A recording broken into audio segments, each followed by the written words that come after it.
here's another story, Bread and Jam for Francis. It's by Russell Hoban, and the pictures are by Lillian Hoban. I forgot to check to see if they're married or related or whatever, but they probably are. Anyway, this is a book about badgers. You saw the picture on the front, and here's another picture, and this is Francis. And let me show you the rest of her family. Now, badgers are a little furry animal. They're bigger than squirrels. You can maybe look a picture up on your phones. But in this book, they're just sort of like people. They sit around a table and eat and talk like people and everything else. So you got to use your imagination again in this book. Let me introduce you to the family. Father, the daddy, is called Father. And here's Mother. Here is Francis, who's the main character in the book. And here is their baby, the little girl. Her name is Gloria. And they're eating breakfast. And we're going to learn a little bit about what they're eating. Okay? It was breakfast time, and everyone was at the table, like you saw. Father was eating his egg, Mother was eating her egg, and Gloria was sitting in a high chair and eating her egg too. Francis was eating bread and jam. What a lovely egg, said Father. If there is one thing I am fond of for breakfast, it is a soft-boiled egg. Yes, said Mother, spooning up the egg for the baby. It is just the thing to start the day off right. Ah, said Gloria, and she ate up her egg. But Francis did not eat her egg. Instead, she sang a little song to it. Now you'll find through this book that Francis likes to make up songs about things. And I'm gonna kind of maybe make it sound sing-songy. I won't actually have a necessarily of a tune to it, but you'll get the idea. Sort of like a little poem. Francis sang the song very softly. I do not like the way you slide. I do not like your soft inside. I do not like you lots of ways, and I could do for many days without eggs. What did you say, Francis? Asked Father. Nothing, said Francis. There she is with her egg, and she was just singing. And there's her daddy. Excuse me, I showed you the opposite. There's Francis, and there's her daddy.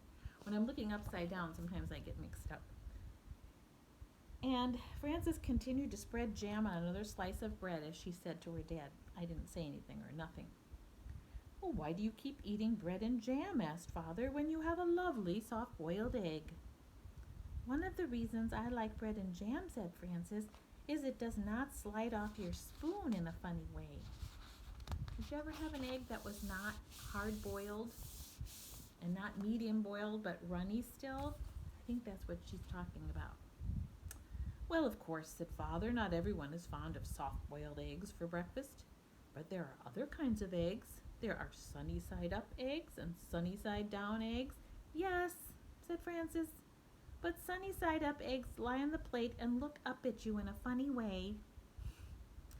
And sunny-side-down eggs just lie on their stomachs and wait. That's if you flip the egg over and the yolk's on the bottom and you can't see it. Just see the white part. Well, what about scrambled eggs, said Father. Scrambled eggs fall off the fork and roll under the table, said Francis. I think it's time for you to go to school now, said Mother. They decided it was time to quit talking about eggs and send her off to school. So there they are waving, Mother, Father, and baby Gloria, and there's Frances. She's got her lunchbox and her books and a jump rope. So that's exactly what she did. She picked up her books, her lunchbox, her box, and her skipping rope, and then she kissed Mother and Father goodbye and went to the bus stop, just like I showed you. And while she waited for the bus, she skipped and sang another little song. Jam on biscuits, jam on toast. Jam is the thing I like most. Jam is sticky, jam is sweet. Jam is tasty, jam's a treat. Raspberry, strawberry, gooseberry, I'm very fond of jam. And she kind of sang it along with her skips as she twirled her jump rope, like root, doot, to the poem as she's jumping. Jam on biscuits, jam on toast, like that, just swirling her rope around. Well, that evening for dinner, Mother cooked breaded veal cutlets with string beans and baked potatoes. Ah, said Father, what is there handsomer on a plate and tastier to eat than breaded veal cutlet? It is a nice dish, isn't it? Said Mother. Eat up the string bean, Gloria. Oh, said Gloria, and she ate it up.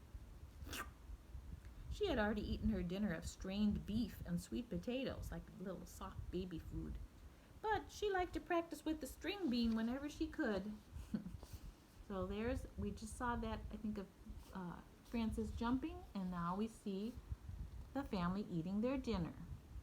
And that looks like Father eating his delicious meal. Now, what do you think Francis is going to eat? Do you think she'll eat what the family has? Let's see. Where do breaded veal cutlets come from? Asked Francis. And why are French cut stringless beans called string beans? We can talk about that another time, said Father, and now it's time to eat our dinner. Francis looked at her plate and sang. What do cutlets wear before they're breaded? Flannel nightgowns, cowboy boots, furry jackets, sailor suits. She's pretty good at rhyming, isn't she? Then she spread jam on a slice of bread and took a bite. She won't try anything new, said Mother to Father. She just eats bread and jam. That's it. How do you know what you'll like? Excuse me. How do you know what you'll like if you won't even try anything? Asked Father. Well, said Francis, there are many different things to eat, and they taste many different ways. But when I have bread and jam, I always know what I'm getting, and I am always pleased. Let me show you a picture while I'm reading it. See how she's talking to them and taking a bite of her bread and jam. You try new things in your school lunches, says Mother. Today I gave you a chicken salad sandwich. There now, said Father to Francis. Wasn't it good? Well, said Francis, I traded it to Albert. For what? Said Father. Bread and jam, said Francis. In other words, her friend at school, Albert, sat near her, and they had shared their lunches. So she gave him her chicken salad sandwich, and he gave her his bread and jam, and so she ended up with the same food again, bread and jam, her favorite. Well, the next morning at breakfast, Father sat down and said, Now, I call that a pretty sight. Fresh orange juice and poached eggs on toast. There's a proper breakfast for you. Thank you for saying so, said Mother. Poached eggs on toast do have a cheery look, I think. And Francis began to sing a poached egg song. I'm going to show you a picture again because there's lots of words. So here's the family at the table. You can see Father and Francis and Mother. It's hard for me to tell if that's Mother. Oh, that is Mother. Excuse me, not Father. And Francis began to sing a poached egg song. Poached eggs on toast, why do you shiver with such a funny little quiver? And then she looked down and saw that she did not have a poached egg. Poached eggs are pretty loose eggs too. They wiggle around because they're not cooked real hard. They're soft.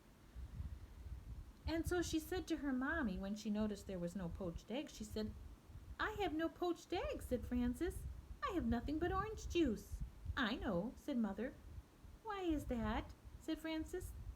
Everybody else has a poached egg. Even Gloria has a poached egg, and she is nothing but a baby.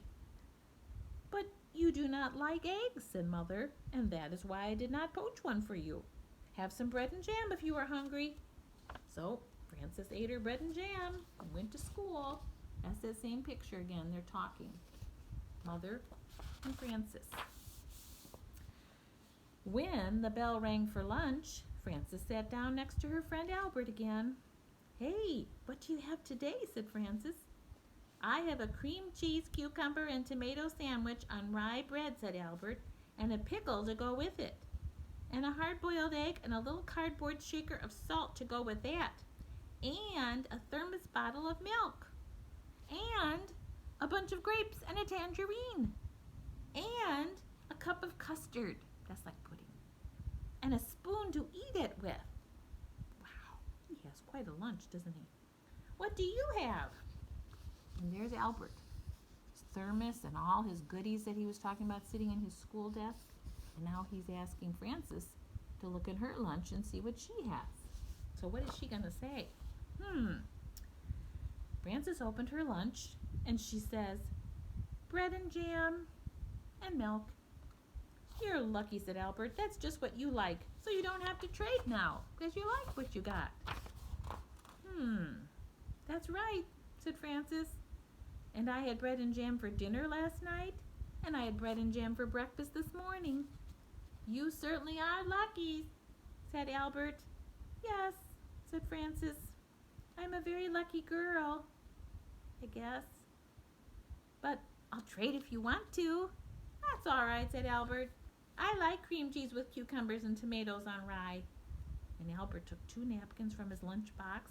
He tucked 1 napkin under his chin, right up here, into his shirt. He spread the other one on his desk like a tablecloth. He arranged his lunch neatly on his napkin. With his spoon, he cracked the shell of his egg. It was a hard-boiled egg. And he peeled away the shell and he bit off the end of the egg. And then he sprinkled some salt on the yolk and set the egg down again. And then he unscrewed his thermos lid. And that was the cup, so he took the cup off and poured milk in it, and then he was finally ready to eat his lunch. So here is Frances sitting there watching Albert do all the preparations to eat all those different foods he had. It was like a picnic or a buffet, a big fancy thing. And what is she eating? Bread and jam, right? Well, Alfred took a bite of sandwich and a bite of pickle and a bite of hard-boiled egg and a drink of milk. And then he sprinkled more salt on the egg and he went around again with his whole routine of eating. And Albert made the sandwich, the pickle, the egg, and the milk come out even. In other words, he had a little bite of one and then some milk and a little bite of the other. So he ate it all up until he got to his bunch of grapes and his tangerine. And then he cleared away the crumpled up wax paper, the eggshell, and the tangerine peel. And he set the cup of custard in the middle of the napkin on his desk. And he took up his spoon and he ate up all his custard. And then Albert folded up his napkins and put them away.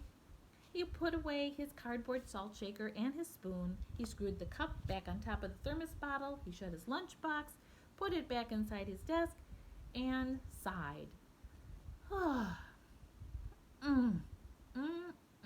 I'd like to have a good lunch, said Albert. Frances sat there, eating her bread and jam and drinking her milk. What do you think she's thinking? Do you think she's still happy with her bread and jam? And Albert's food doesn't look that interesting? I'm not sure or not. Let's see. She went out to the playground then for recess, and she skipped rope. Here she is, skipping her rope. You can see a slide over there with some kids on it. Some badger kids. There she is, and guess what? She sang another rhyme song. She did not skip as fast as she had skipped in the morning, and she sang, jam in the morning, jam at noon, bread and jam by the light of the moon. Jam is very nice. Okay, well, when Frances got home from school, she was kind of hungry. Lots of times kids are hungry when they get home from school. And Mother said, I know you like to have a little snack when you get home from school, so I have one all ready for you. Oh, I do like snacks, said Frances, and she ran into the kitchen to her mama. Here it is, said Mother. It's a glass of milk and some nice bread and jam for you. And there she is. Mommy's got the milk and the bread and jam, and Frances doesn't look so sure there. Mommy looks like she's happy to serve her. But Frances looks kind of surprised, disappointed, expecting something else maybe? So Frances says, aren't you worried that maybe I will get sick and all my teeth will fall out if I keep eating all this bread and jam? Well, Mother said, I don't think that will happen for quite a while. So eat it all up and enjoy it. So Frances ate up most of her bread and jam, but she did not eat all of it. And after her snack, she went outside to skip rope.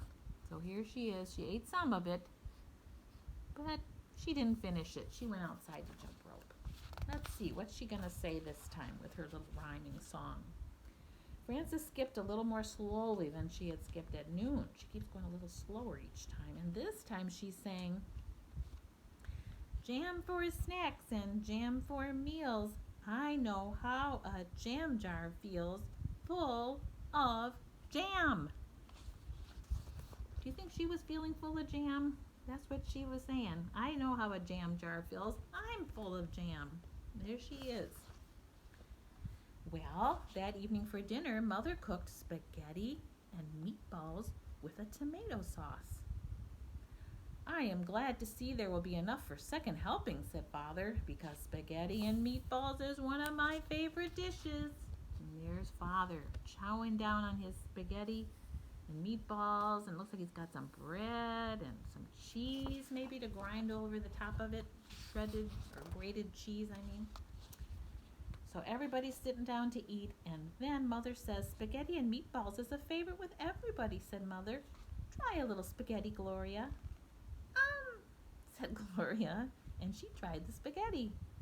And Frances looked down on her plate, and what did she see on her plate? There were no spaghetti and meatballs on it. What do you think was on her plate? There was a slice of bread and a jar of jam. And guess what she started to do? Look, there's her bread and jam. And if you can see, there's some tears coming out of her eyes. Frances started to cry. Why is she crying? My goodness, said Mother. Frances is crying. What is the matter? Asked Father. Frances looked down at her plate and sang a little sad song. She sang so softly that Mother and Father could hardly hear her. What I am is tired of jam. I want spaghetti and meatballs, said Frances. May I have some, please? I had no idea you liked spaghetti and meatballs, said Mother. And there she is. She's like, oh my goodness, here she's eating hers, and there's poor little Frances crying because she's tired of bread and jam. Well, how do you know what I'll like if you won't even try me? Asked Frances, wiping her eyes. So Mother gave Frances some spaghetti and meatballs, and guess what? What's she doing? She ate it all up, and she loved it. The next day, when the bell rang for lunch, Albert said, Hey, Frances, what do you have today? Well, said Frances, laying a paper doily on her desk and setting a tiny vase of violets. She even brought some flowers in a little container, a little pretty vase. She set her vase down and she said, let me see. And she was so excited, and she laid her little lace tablecloth and flowers, and there's Albert watching Frances. They're both going to see what was in her lunchbox today. I have a thermos bottle with cream of tomato soup, she said, and a lobster salad sandwich, on thin slices of white bread. And I have celery and carrot sticks and black olives and a little cardboard shaker of salt for the celery, and 2 plums, and a tiny basket of cherries, and vanilla pudding with chocolate sprinkles on top, and a spoon to eat it with. There they are, talking together. I just wanted to see the picture. Isn't that cute? What are they both doing? They're both smiling. He's looking at all her goodies, and she's looking at him, and Albert says, that's a good lunch. And she says, I think it's nice. Oh, excuse me, this is Albert. I think it's nice that there are all different kinds of lunches and breakfasts and dinners and snacks. I think eating is nice. So do I, said Frances. And she made The lobster salad sandwich, the celery, the carrot sticks, and the olives all come out even. In other words, she enjoyed each one. The end. And that's the end of the book. Did Frances learn a lesson, do you think? Talk to your mommies or daddies or both and see what you think. But I think she probably did. Now, next time you eat bread and jam, you'll think of Frances. Have a good day. Love you. Mwah.